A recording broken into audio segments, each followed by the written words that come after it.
Mga bata, alam nyo ba na may mga Pilipino noon na lumaban sa mga Espanyol, pero hindi gamit ang espada, kundi gamit ang pluma at papel? Sino kaya sila? At paano nila ginising ang damdaming makabayan ng mga Pilipino? Alamin natin ngayon.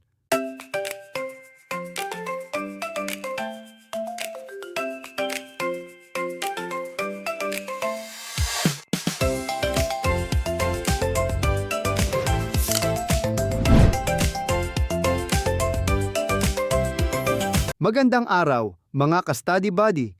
Ako ang inyong guro at sa video na ito, pag-uusapan natin ang mga Pilipinong reformista at ang kanilang mahahalagang ambag sa kilusang propaganda.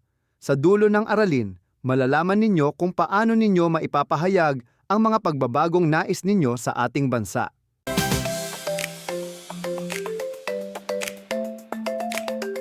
Kaya sa araling ito, kayo ay inaasahang natutukoy ang mga Pilipinong reformista at kanilang ambag sa kilusang propaganda. Napahahalagahan ang mga ambag ng mga reformista sa kilusang propaganda. Nakagagawa ng isang liham paghiling sa Pangulo ng Bansa hinggil sa mga nais na pagbabago. Bago tayo magpatuloy, balikan muna natin. Ano nga ba ang layunin ng kilusang propaganda? Tukuyin kung ang mga sumusunod ay mga layunin ng kilusang propaganda o hindi. Isulat ang oo kung ang pahayag ay layunin, at isulat naman ang hindi kung hindi ito layunin. Una, gawin ang Pilipinas na bahagi o lalawigan ng Espanya. Pangalawa, muling pagkakaroon ng kinatawan ng Pilipinas sa Kortes ng Espanya. Pangatlo, pagiging mataas ng mga Pilipino kaysa sa Espanyol sa harap ng batas. Pang-apat, sekularisasyon ng mga parokya sa Pilipinas. Panglima, pagbibigay sa mga Pilipino ng kalayaan sa pagsasalita, pamamahayag at pagpupulong.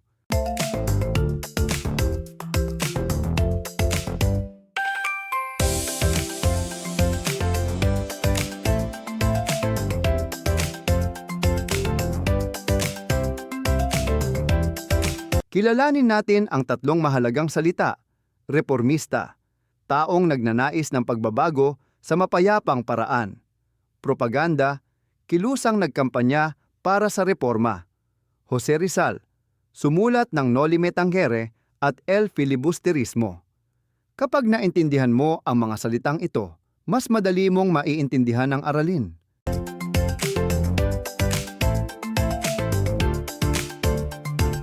Hindi lang isa ang reformista, marami sila. Kilalanin natin ang ilan. Marcelo H. Del Pilar, nanguna sa pagsusulat laban sa pang-aabuso ng mga prayle.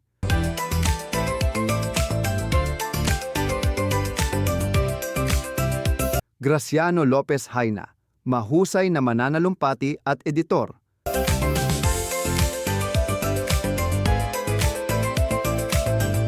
Mariano Ponce, sumulat at nagtaguyod ng reforma sa ibang bansa.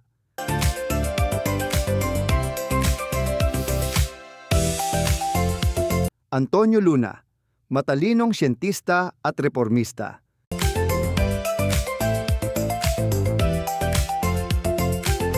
Juan Luna, ginamit ang sining upang ipakita ang kalagayan ng Pilipinas.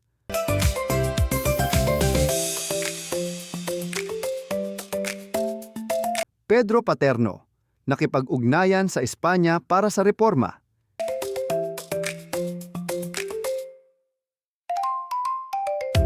Isabelo de los Reyes, manunulat at tagapagtanggol ng karapatan ng Pilipino.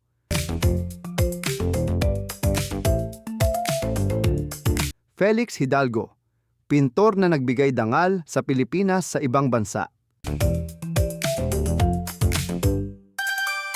Dr. Jose Rizal, sumulat ng Noli Me Tangere at El Filibusterismo. Halimbawa ng kanilang ambag: pagbuwag sa monopoly ng tabako, pagpapalit sa buwis na sedula, pagbawas ng sapilitang paggawa mula 40 araw hanggang 15 araw.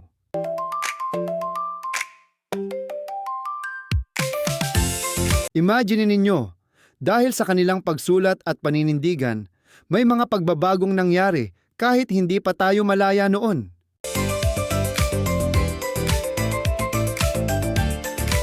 Si Rizal ay gumamit ng nobela bilang sandata, Noli Me Tangere.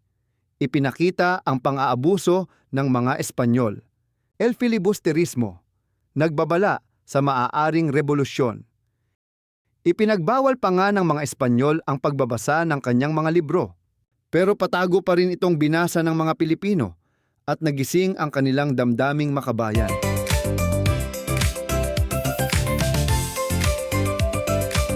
Sa kabila ng kanilang pagsisikap, hindi nakamit ng kilusang propaganda ang lahat ng layunin. Bakit? Kulang sa pondo.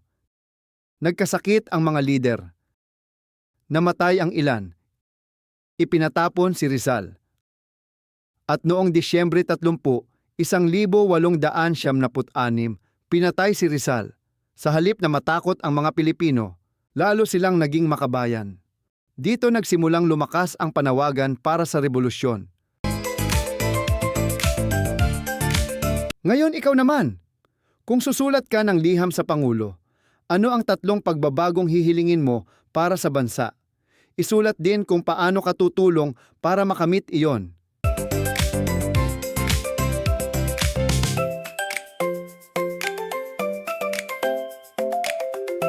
Ang mga reformista ay hindi lang bayani ng nakaraan. Sila ay inspirasyon natin ngayon. Ipinakita nila na kahit walang armas, pwedeng lumaban para sa bayan, gamit ang talino, tapang, at paninindigan.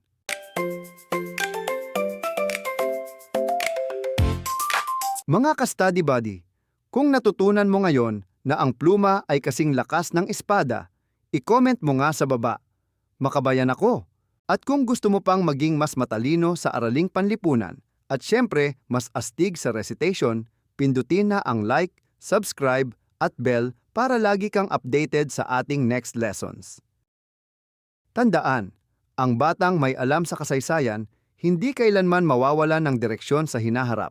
Ako si Teacher Waven ng Study Buddy PH, nagsasabing, aral muna bago laro, pero pagkatapos nito, pwede na.